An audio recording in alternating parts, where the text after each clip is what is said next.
ভয় কোনটা? কি ভয়? সবচেয়ে বড় ভয় কোনটা আমাদের? মৃত্যু ভয়। তাহলে সেই মৃত্যু ভয়কে আমরা অতিক্রম করতে পারবো কিসের দ্বারা? গোবিন্দের কৃপা লাভ করতে পারি। কৃপা লাভ কিসে হবে? যদি গোবিন্দের শরণাগত চরণাশ্রয় করতে পারি, তার যদি শরণাগতি লাভ করতে পারি তার চরণে, তবে তো সে কৃপা দেবে। যেমন ধরুন একটা দোকান, এই দোকানটা মুড়ির দোকানটাতে মনে করুন সবাই জিনিস কিনছে, নিয়ে যাচ্ছে, একজন লোক দাঁড়িয়ে আছে, সবাই নিয়ে যাচ্ছে, কিনছে, আর একটা ছেলে মনে করুন দাঁড়িয়ে আছে। তো দোকানদার বলবে না, ভাই তুমি দাঁড়িয়ে আছো কেন? না, দাঁড়িয়ে আছে একটু মুড়ির জন্য। তো কি বলবো, অনেকক্ষণ দাঁড়িয়ে চাল, দুটো মুড়ি নিয়ে যা। এই যে কৃপা, অহেতুকী কৃপা, এই কৃপাটা আমাদের অবশ্যই দরকার। ঠিক বুঝতে পারছেন না? এই মাসটা কি মাস? শুধু অজ্ঞান মাস, বিয়ে বাড়ির মাস নাকি?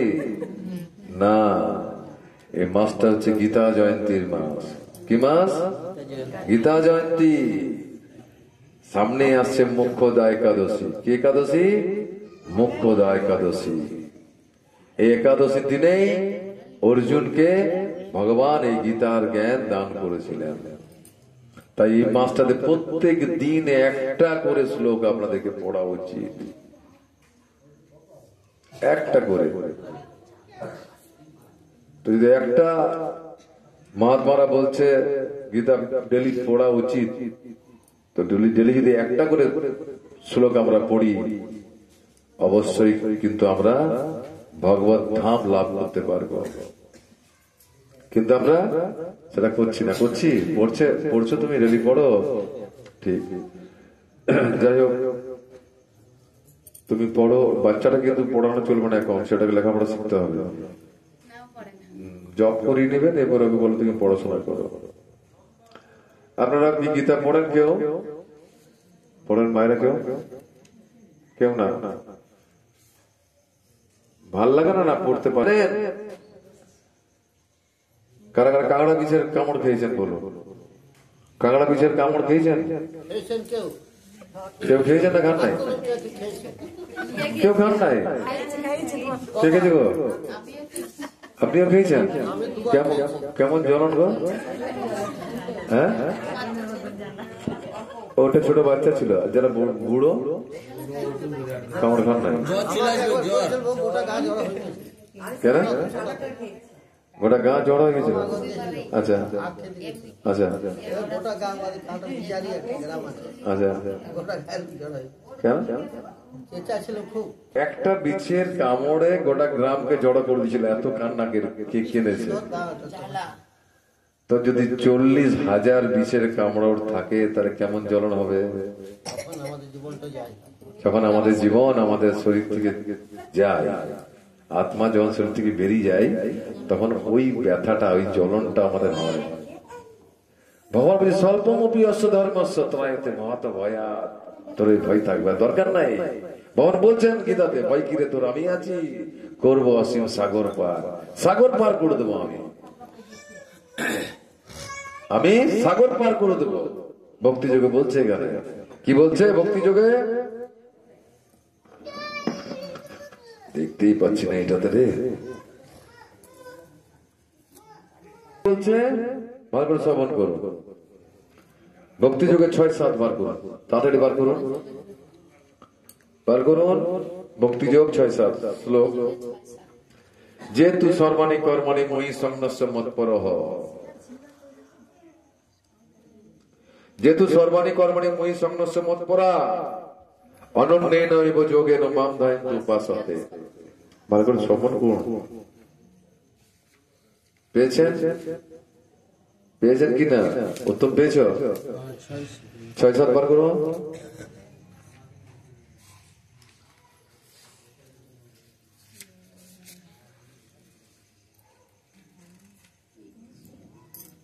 হয়েছে? বেরিয়েছে? হ্যাঁ কি না? যেহেতু সর্বাণী কর্মাণি মই সংন্যস্য মৎপরা আছে, অনন্যেন এব যোগেন মাম ধ্যায়ন্তু উপাসতে। বলছে যারা বলছে যারা সমস্ত কর্ম আমাতে সমর্পণ করে মতপরায়ণ হয়ে অনন্য ভক্তিযোগের দ্বারা আমার ধ্যান করে উপাসনা করে, হে পার্থ, তাদেরকে কি করে ভগবান? তেসাম অহম সমুদ্রতা মৃত্যু সংসার সাগরাত বলছে। দেখুন গীতাতে বলছে না, কি বলছে? তেসাম অহম সমুদ্রতা মৃত্যু সংসার সাগরাত বলছে না, ভবামি ন চিরাৎ পার্থ মই আবেশিত চেতসাম, যার চেতনা আমার চরণে লেগে আছে তাকে মৃত্যুময় সাগর থেকে উদ্ধার আমি করবই। গ্যারান্টি দিয়ে দিচ্ছে ভগবান। তো ধরুন তাকে ধরতে গেলে কি করতে হবে? এই গীতার সঙ্গে যুক্ত থাকতে হবে। নিত্যম ভাগবত সে বয়া, আমরা মঙ্গলারতনের সময় বলছি না, কি করতে হবে? আমরা গীতার সঙ্গে যুক্ত হব। গীতা পড়তে পারছি না, ঠিক আছে, গীতা শুনতে তো পারবো। তো যে পড়তে জানে তার কাছে যেতে হবে। কলে জল আছে, কলটা আমার বাড়িতে চলে আসবে কি? কলে জল নিতে যেতে হবে। সেরকম আমার দরকার, আমি শপথ করতে যাবো। কি হচ্ছে বাচ্চারা ডিস্টার্ব হচ্ছে? গীতা যেখানে ক্লাস হয়, যে গীতার সম্বন্ধে জানে, যে গীতা পড়ে তার কাছে যেতে হবে। বাগের প্রভু আছে, প্রভু আমাকে একটা শ্লোক আজকে বলে দেন, নিশ্চয়ই শেখাবে, নিশ্চয়ই শোনাবে আপনাদেরকে।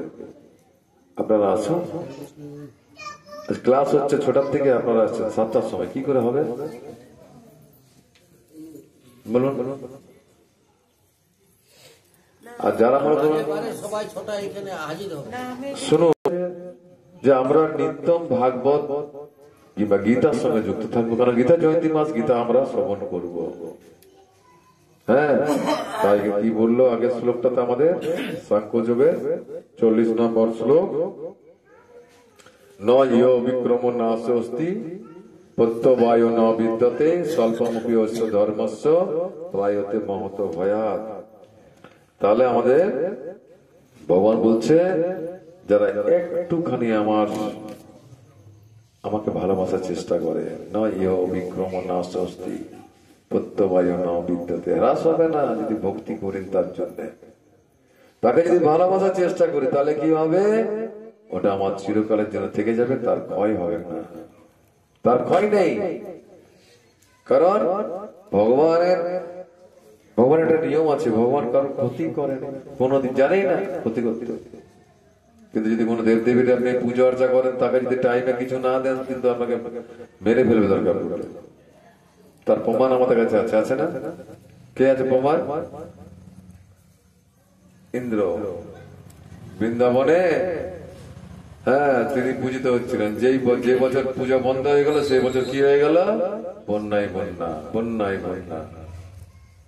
তার যারা উপাসক, যার ইন্দ্রের যে পুজো অর্চা করতো যারা, তাদেরই ক্ষতি করতে লেগে গেল। কিন্তু কৃষ্ণের ধরুন পুজো করলেও কি ক্ষতি করে না? করে কি করে না? হ্যাঁ, আর পুজো না করলেও ক্ষতি করে না। তাহলে আমরা কৃষ্ণকে ধরবো না? কৃষ্ণকে ধরতে গেলে গীতার সঙ্গে যুক্ত হতে হবে, তবেই কৃষ্ণকে লাভ করা যাবে। তাই এটা গীতা জয়ন্তী মাস, ইম্পর্টেন্সি আছে এর মধ্যে। ডেলি যদি গীতা পাঠ করা হয় খুব ভালো হবে। গীতার একটা হলে শ্লোক পাঠ করুন ডেলি, একটা। হ্যাঁ,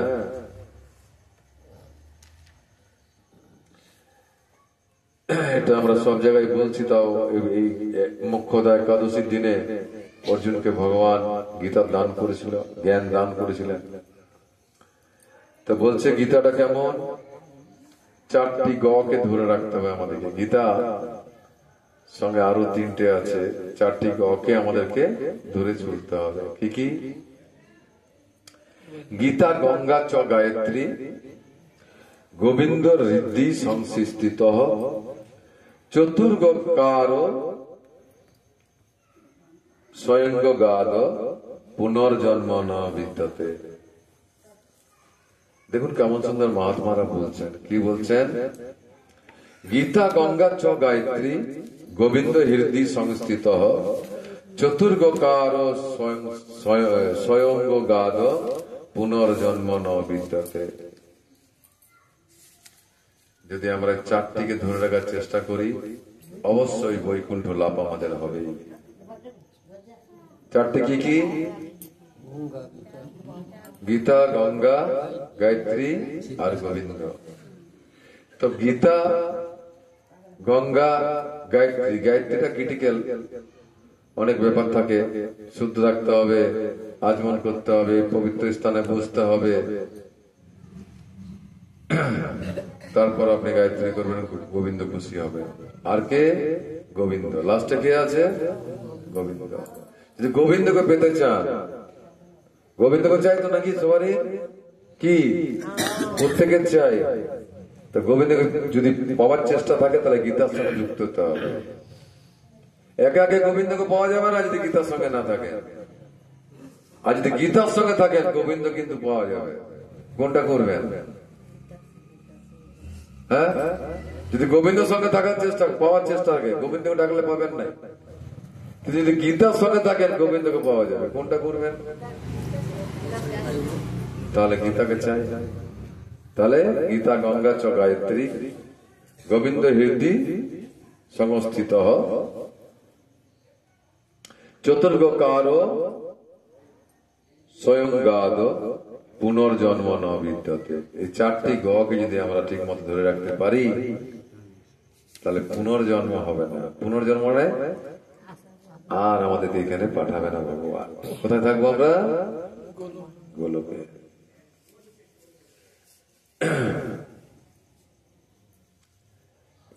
গীতা কি? গীতা হচ্ছে একটা মহাভারতের একটা ভীষ্ম পর্বের অঙ্গ। গীতা ভীষ্ম পর্বের একটা অঙ্গ, একটা অধ্যায়। তো গীতা যে আমরা পড়বো, গীতার সম্বন্ধে আমাদেরকে একটু ভালো করে জেনে নিতে হবে। কিরকম জানতে হবে যে গীতায় কতগুলো শ্লোক আছে? 700 শ্লোক আছে। 700-র মধ্যে অর্জুন কতগুলো শ্লোকের মধ্যে বলেছেন তিনি? না, অর্জুন কতগুলো বলেছে? এগুলো আমাদেরকে শিখে নিতে হবে। 700 শ্লোকের মধ্যে অর্জুন কতগুলো বলেছে? ধৃতরাষ্ট্র কতগুলো কটা বলেছে? সঞ্জয় কটা বলেছে? এগুলো আমাদের জেনে নিতে হবে। জানেন আপনারা কেউ? হ্যাঁ কি না? জানতে হবে না? গীতা পড়তে গেলে জেনে নিতে হবে। 700 শ্লোক আছে, বলো না? 574টা অর্জুন বলেছে। 574টা বলেছে অর্জুন। কটা বলেছে? একটা বলেছে কৃষ্ণ কৃষ্ণ বলেছে 574টা, অর্জুন বলেছে 85টা, সঞ্জয় 40টা, ধৃতরাষ্ট্র একটা। কৃষ্ণ বলেছে 574, অর্জুন বলেছে 85টা, সঞ্জয় বলেছে 40টা, আর ধৃতরাষ্ট্র বলেছে একটা। টোটাল হয়ে গেল 700টা। কৃষ্ণ 574টা কথা বলে গেছে। কতগুলো, কত কথা বলে, কত জ্ঞান দিয়ে গেছে। কারণ কি জন্য জ্ঞান দিয়ে গেছে? ভক্ত সখা চ ইতি, তুমি আমার সখা এবং ভক্ত বলে জ্ঞানটা দিয়েছে। যে জ্ঞানের দ্বারা মোক্ষ লাভ হয়ে যেত। হ্যাঁ, যে জ্ঞানের দ্বারা মোক্ষ লাভ হয়েছে, তো সেই জ্ঞান আমরা লাভ করতে পারবো যদি আমরা গীতার সঙ্গে থাকি। কারণ গীতা কি? গীতা কি? ভগবানের উপনিষদ বাণী। আধ্যাত্মিক জগতের 3টি চোখ আছে। কি কি? 3টি চোখ আছে আধ্যাত্মিক জগতে। আধ্যাত্মিক চেতনায়, আধ্যাত্মিক চেতনায় যদি আমরা অধিষ্ঠিত হওয়ার চেষ্টা করি, 3টি চোখ আছে। কি কি 3টি চোখ? একটা হচ্ছে গীতা, হ্যাঁ, একটা হচ্ছে রামায়ণ। গীতা, রামায়ণ আর ভাগবত। গীতা, রামায়ণ আর বাঘ, এই তিন নেত্র আছে। যদি আমরা এটা ঠিক মতো ধরতে পারি, অবশ্যই লোক চলে যাবো, গোলক পৌঁছে যাবো আমরা। তিনটি নেত্র কি কি বললাম মাতাজি? হরে কৃষ্ণ। কি কি বললাম? আর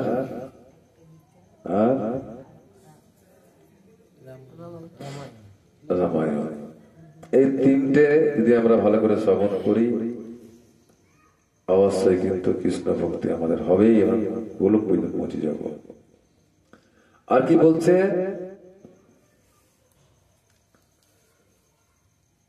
গীতা শুধু ভগবানকে তো জানা যাবে, আর কি সুবিধা পাওয়া যায় জানেন? গীতার সঙ্গে তাহলে কি সুবিধা পাওয়া যায়, কি লাভ হতে পারে আমাদের? কি লাভ হতে পারে? আমাদের মনকে শান্ত করে দেয় গীতা, মনকে শান্ত করে দেয়। তাহলে গীতার সঙ্গে থাকবো না আমরা? মনকে অশান্ত থাকার চেষ্টা যদি করেন, গীতার থেকে দূরে থাকবে। দেখুন, গীতা হচ্ছে প্রাইমারি, গীতা হচ্ছে এই যেমন অবাক শিখছি প্রাইমারি, ভাগবত হচ্ছে সেকেন্ডারি, আর চৈতন্য চৈতামৃত হচ্ছে মাস্টার ডিগ্রি। এই যে গৌর কথা করিয়েছেন আমাদের প্রভু, বজরে প্রভু, বুঝতে পেরেছেন আপনারা? হ্যাঁ কি না? হ্যাঁ, বুঝতে পেরেছেন? পারা যায় না, কারণ খুব মাস্টার ডিগ্রি। হ্যাঁ, তো আমরা যদি গীতাটা ভালো করে যদি পড়ি, ভালো করে বুঝি, আমরা মাস্টার ডিগ্রির উপরও চলে যেতে পারবো। কিন্তু আগে আমাদের ভিতটাকে ঠিক রাখতে হবে। চুন সরকির ভিত করলে চলবে নাই, কংক্রিট ভিত করতে হবে আমাদেরকে, পিলার দিয়া। কিছু দ্বারা হবে? গীতার সময় থাকলে। ঠিক আছে? হরে কৃষ্ণ। এই মাস গীতা জয়ন্তী মাস, প্রত্যেক দিন গীতার একটা করে শ্লোক পড়ো। যে পড়তে জানে তার কাছে যান। আর কটা দিন আছে, হয়ে যাবে। তাই কি বলছে? ন ইয় অবিক্রম না স্বস্তি ভদ্রবায়ু ন বিদ্যতে স্বল্পমপিয়শ্চ ধর্মশ্চ ত্রায়তে মহত ভয়া। এটা 40 নম্বর সাংখ্য যুগের। হ্যাঁ, এর পরেরটা আমার সাথে সাথে বলতে হবে। ব্যবসায়িক বুদ্ধি একা, বলুন। ব্যবসায়িক বুদ্ধি ইহ গুরু নন্দন বহু শাখা হি অনন্ত চ বুদ্ধয় অব্যবসায়িনাম ব্যবসায়িক বুদ্ধি একা ইহ গুরু নন্দন বহু শাখা হি অনন্ত চ বুদ্ধয় অব্যবসায়িনাম। আবার ব্যবসায়িক বুদ্ধি একা ইহ গুরু নন্দন বহু শাখা হি অনন্ত চ বুদ্ধয় ব্যবসায়িনাম। পড়ুন বাংলাটা, অনুবাদ পদের লেখা অনুবাদ পড়ুন। তোমার আছে, পড়ো পড়ো পড়ো। যারা এই পথ অবলম্বন করেছে তাদের নিশ্চয়াত্মিকা বুদ্ধি একনিষ্ঠ। এই গুরুনন্দন অস্থির চিত্ত সকাম ব্যক্তিদের বুদ্ধি বহু শাখা বিশিষ্ট ও বহুমুখী। কত সুন্দর কথা। কৃষ্ণ ভাবনাময় ভক্ত নিঃসংকোচিতে বিশ্বাস করেন যে ভক্তি সহকারে ভগবানের সেবা করলে ভগবান তাকে এই জড়জগতের বন্ধন মুক্ত করে ভগবত ধামে তার নিজের কাছে নিয়ে যাবেন। তারা জানে এটা, যারা কৃষ্ণের ভক্ত, তারা জানেন কৃষ্ণ আসবে, আমাকে নিয়ে যাবে। ভগবানের প্রতি এতটাই তার উপর বিশ্বাস, কারণ ভক্তরা জানে শ্রদ্ধা শব্দে বিশ্বাস কয় সুদৃঢ় নিশ্চয় কৃষ্ণে ভক্তি করলে সর্বকর্ম কৃত হয়। ভক্তরা জানে যে কৃষ্ণ আসবে, নিবে, আমাকে নিয়ে যাবে। আমাকে এই যে বিশ্বাসটা, হ্যাঁ, এই বিশ্বাসের ফলে গোবিন্দকে লাভ করা যাবে। হ্যাঁ, এই বিশ্বাসকে বলা হয় ব্যবসায়িক থেকে বুদ্ধি। এই যে বিশ্বাস, এটাকে বলছে ব্যবসায়িক থেকে বুদ্ধি। শ্রী চৈতন্যতে বলা হয়েছে শ্রদ্ধা শব্দে, যেটা বললাম সেটাই দিয়েছি। শ্রদ্ধা শব্দে বিশ্বাস করে সুযোগে নিশ্চয় কৃষ্ণে ভক্তি করলে সর্বকর্ম কৃত হয়, সব কর্ম হয়ে যাবে। কিন্তু আমরা বলছি না, আগে ছেলেটাকে চাটা দিই তবে তো আমি ঠাকুর তুলব, ছেলেটার ব্যবস্থা করি, স্বামী তো যাবে, কখন খাবে, ওর খাবারটা আগে দিই। কিন্তু যখন স্বামী বলবে যে আমি শোনো আমি ট্রেন ধরতে যাবো বলছে একটা সময়, তখন দেখবেন বউ জেগে বসে আছে রাত 2টার দিকে। কারণ স্বামীর প্রতি বিশ্বাস নাই। ও কে বলে, ও কি খাওয়াইছে নাকি, ও গেছিল বলে পেয়েছি।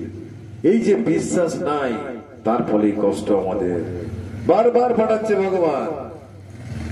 হ্যাঁ, যাবৎ জননম তাবৎ মরণম তাবৎ জননে জঠরে শয়নম, বারবার করে পাঠাচ্ছে, সুতরা তুই সুতরা সুতরা। কিন্তু আমরা বুঝতে পারছি যে খুব আনন্দে আছে। একটা শুকর ডেলি নোংরা খাচ্ছে, তো বলছি খুব আনন্দে আছে আমি, যেমন প্রতিবার এই শরীরটাই যেমন আমি পাই, সেরকম আমরা হয়ে গেছি। তাই আমাদেরকে কি করতে হবে? বিশ্বাস মানে কোন সুমহান বিষয়ে অবিচল থাকা। সুমহান বিষয়, কৃষ্ণ মহান না খারাপ, সুমহান তত্ত্ব, সুমহান বিষয়ে অবিচল থাকা। সাধারণ অবস্থায় মানুষের নানা রকম দায় দায়িত্ব থাকে, তার পরিবারের কাছে, সমাজের কাছে, দেশের কাছে তার কোনো না কোনো রকম কর্তব্য থাকে। এভাবে মনুষ্য সমাজ সকলের কাছ থেকে কোনো না কোনো রকম কর্তব্য দাবি করে থাকে।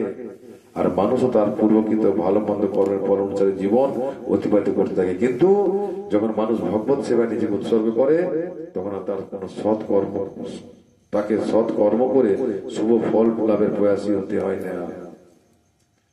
আমাদের ভক্তদের অনেকে দেখবেন কষ্ট পায়, কষ্ট পাচ্ছে না? দেখ কৃষ্ণ ভক্ত কত কষ্ট পেয়েছে, ছেলেটা খেতে দেয় না, বউ মারা গেছে, দুরারোগ্য রোগে ভুগছে, এগুলো আমরা দেখে পরে বলি, দেখ কত ডাকছে ঠাকুরকে, তবু কত কষ্ট দেয়, অমন ডাকার কি দরকার? দেখেই যদি আমার কষ্ট নিত, আমার দেখে কি লাভ? কারণ আমরা জানি না যে কৃষ্ণ কত কি পাঠা করছে আমাকে। কারণ কৃষ্ণ এই জন্মেই আমাকে নিয়ে যাবে ওনার জায়গাতে, এই জন্মেই আমাকে ওনার কাছে নিয়ে যাবে। তার জন্য শুধরে দিচ্ছে আমাদেরকে, পুরো ধোয়া পূজা করে দিচ্ছে। হ্যাঁ, গান্ধারীকেও বলেছিল, গান্ধারী বলেছিল যে কৃষ্ণ তোমার তো আমি, তোমাকে তো আমি ভালোবাসি, তুমি ছাড়া আমাদের কেউ নেই, তোমার তো আমি ভক্ত, কিন্তু তুমি আমার 100টা ছেলেকে কেন নিলে? তখন ওই গান্ধারীকে বলেছিলেন ভগবান যে তুমি কটা জন্ম সম্বন্ধে জানো? ভগবান বলছে আমি তোমার সব সব সব সব জন্মগুলো জানি। ভগবান বলছে বেদ অহম সমতিতানি বর্তমানানি চ অর্জুন ভবিষ্যানি চ ভূতানি বেদন কশ্চন। এ অর্জুন তুমি কিছু জানো না, আমি যেটা জানি। গান্ধারীকেও বলেছিল, কি বলেছিল? গান্ধারী তুমি কটা জন্ম জানো? আমি জানি না, তোমার সব জন্মগুলো জানি। যেহেতু তুমি আমার ভক্ত, তাই তোমাকে আমি এই জন্ম থেকে খালাস করে দিলাম, পরের জন্ম তুমি আর এই পুত্র সুখ পাবে না। তাই ভক্তদের যে কষ্টটা হয়, ভক্তরা কিন্তু বুঝতে পারে না, ভক্তরা বুঝতে পারে না, বুঝতে তো পারেই না। আর কি হয় সুবিধা? তার এই জন্মে খালাস করে দেয় ভগবান, যে পরের জন্য তোকে আর এখানে পাঠাবো না, তুই আমার কাছে থাকবি। তো সেটা ভালো না, সেটা খারাপ? হ্যাঁ, কুন্তী দেবী তাই বলেছিল কৃষ্ণকে। কিন্তু কুন্তী দেবী তো বলেছিল, কুন্তী দেবীকে তো কতবার বলেছে কৃষ্ণ যে কি বর চাও তুমি বলো। কুন্তী দেবী বলেছে আমার যদি বর দাও এরকমই বর দাও। কি বর? যেমন দুঃখ পায়, কষ্ট পায়, দুঃখ কষ্ট পায়, তবে তো তুমি থাকবে আমার সাথে। হ্যাঁ, আর দেখুন মা আমাদের কাছে আমার ভাবি দেখ লোকটা কত কষ্ট পাচ্ছে, মানে কত শুধরাচ্ছে ভগবান, কত কৃপা করছে, কি বলবো। হ্যাঁ, ভক্তরা কিন্তু বলে যে আমার দেখো কত কত কৃপালু আমার ভগবান, কত ভালোবাসে আমাকে, সামান্য কষ্ট দিয়ে পরে আমার কত বড় খারাপ কাজ যে ছিল, আমার কত কষ্ট ছিল সেটা লাঘব করে দিল। কারা বলে? তারা কৃষ্ণের ভক্ত। তাই আমাদেরকে বিশ্বাস করে চলতে হবে। কৃষ্ণস্তু ভগবান স্যার অবশ্যই রক্ষিবে কৃষ্ণ বিশ্বাস পালনে। বিশ্বাস রাখতে হবে আমাদেরকে, আমাদেরকে বিশ্বাস ছাড়া যাবে না। তাই এখানে বলছে যে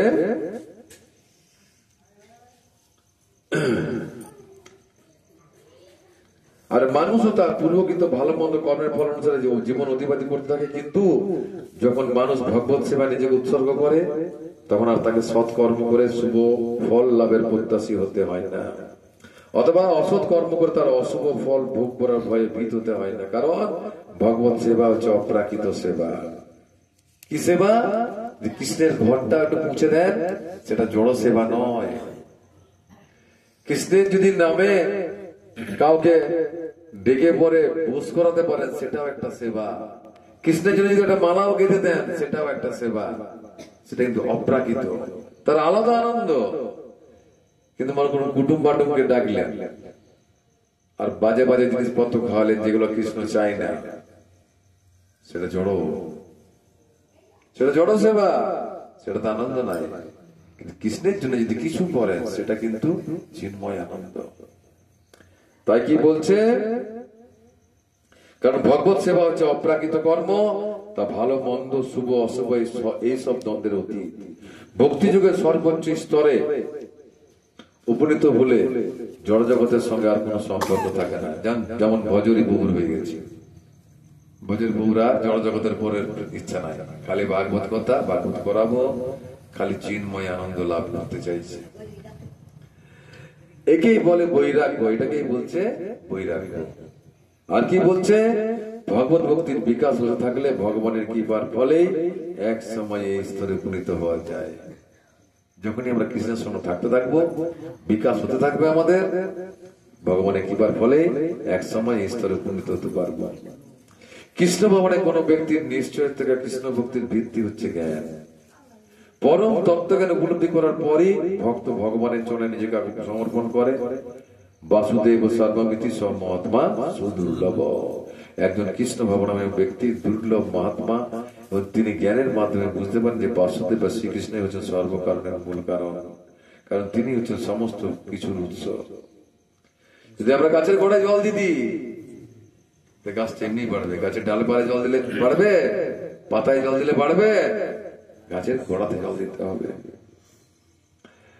তাই সদ্গুরু সুদক্ষ তত্ত্ববোধনে এবং তার নির্দেশ অনুসারে ভক্তি যোগের অনুসরণ করাই হচ্ছে মানব জীবনের পরম কর্তব্য। সদ্গুরু হচ্ছেন ভগবানের শ্রীকৃষ্ণের সুযোগ্য প্রতিনিধি। তিনি তার শিষ্যের মনোভাব বুঝতে পারেন এবং সেই অনুযায়ী তিনি তাকে ভগবানের সেবা নিয়োজিত করেন। এই সুষ্ঠুভাবে ভক্তিযোগ সাধন করতে হলে ভগবানের প্রতিনিধি গুরুদেবের নির্দেশ শ্রদ্ধার্য করে তার আদেশকে জীবনের একমাত্র কর্তব্য বলে মনে করে তা পালন করতে হবে। রামধনু ভঙ্গ করেছিল নাকি? করেছিল না? সীতাকে যখন বিয়ে করতে যায়, রামধনু ভঙ্গ করবে তবে সীতাকে পাবে, ঠিক তো? হ্যাঁ কি না? হ্যাঁ। কিন্তু রাম তো ভগবান, ও তো যে পরে মোড়াক করে ভেঙে দিতে পারত, এবার জোরে নিঃশ্বাস ফেললে তো টুকরা টুকরা হয়ে যেত। যখন রামধনুটা ভাঙতে যাচ্ছে তখন তার গুরুদেব কি নাম? বৈশিষ্ট্য। বৈশিষ্ট্য মুনির কাছে যে বলছে, গুরুদেব আমি কি ওই রামধনুটা ভাঙতে যাব? গুরুর কাছ থেকে আদেশ নিয়ে চলতে হবে। যেমন গুরুর কাছে আদেশ নেবেন, আর আমাদের যখন সময় অসময় থাকবে, খারাপ সময় চলবে, তখন গুরুদেব কাছ থেকে নির্দেশ নিতে হবে।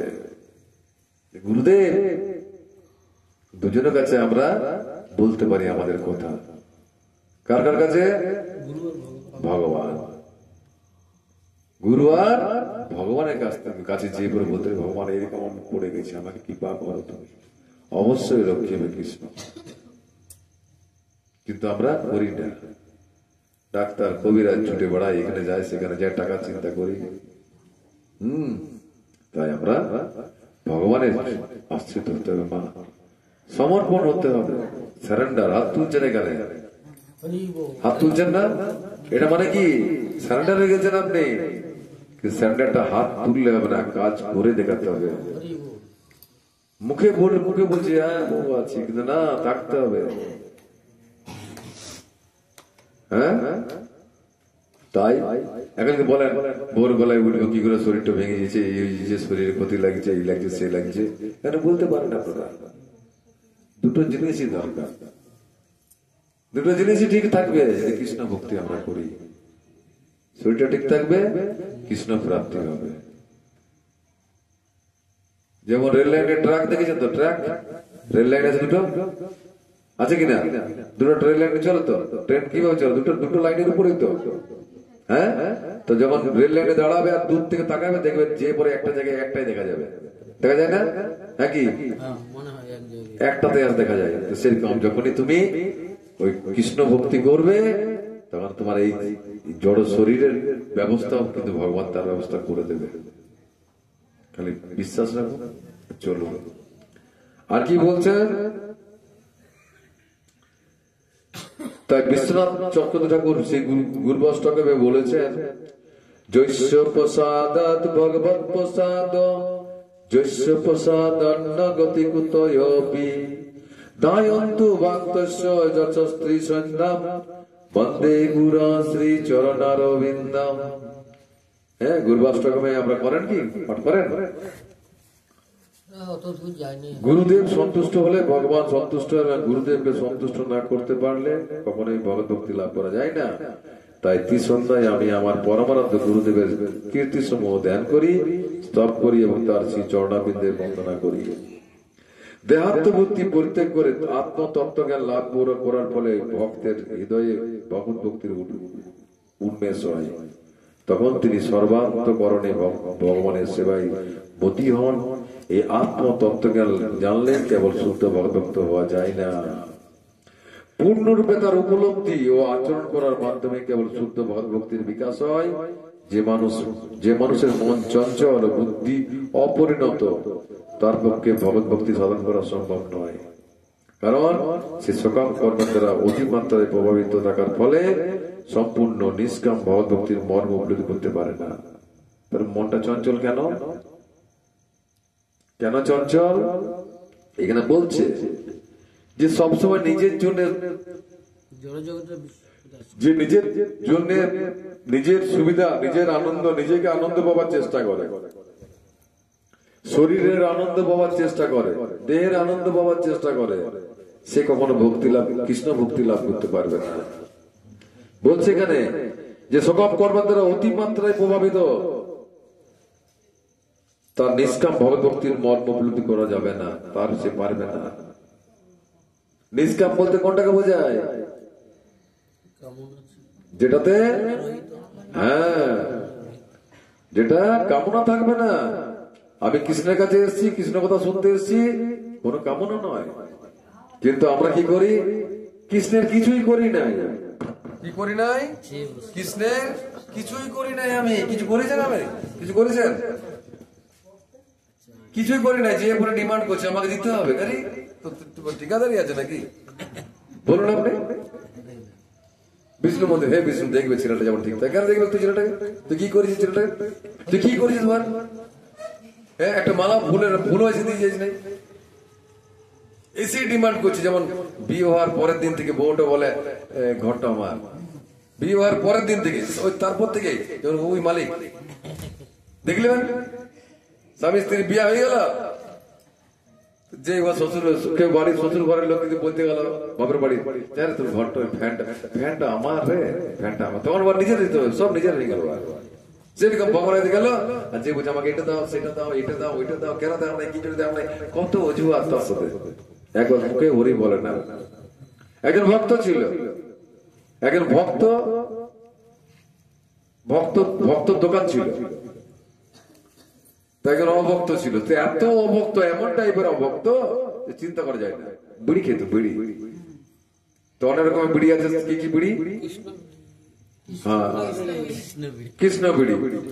তো লোকটা এমনই ছিল, হ্যাঁ, তো দোকানে যে বলতো একটু বাবা যেটা খায় সেই কোম্পানির বিড়িটা দে, কৃষ্ণ বলতো না।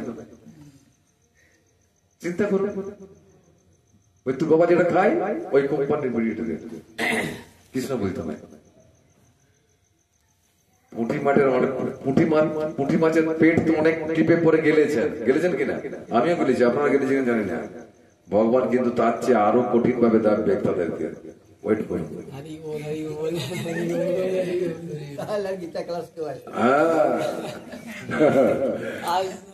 গীতা ক্লাসে না এলে তো পুঁটি মাছের পেট তো গালা হইল, সুলি দেওয়ার মতো ব্যবস্থা ভগবান করে দিবে। এবার কি করবেন? বলেন হরে কৃষ্ণ কৃষ্ণ কৃষ্ণ হরে হরে, হরে রাম রাম রাম হরে হরে। ভগবান मंगल हरि नाम संकीर्तन की। गौर प्रेमानंद।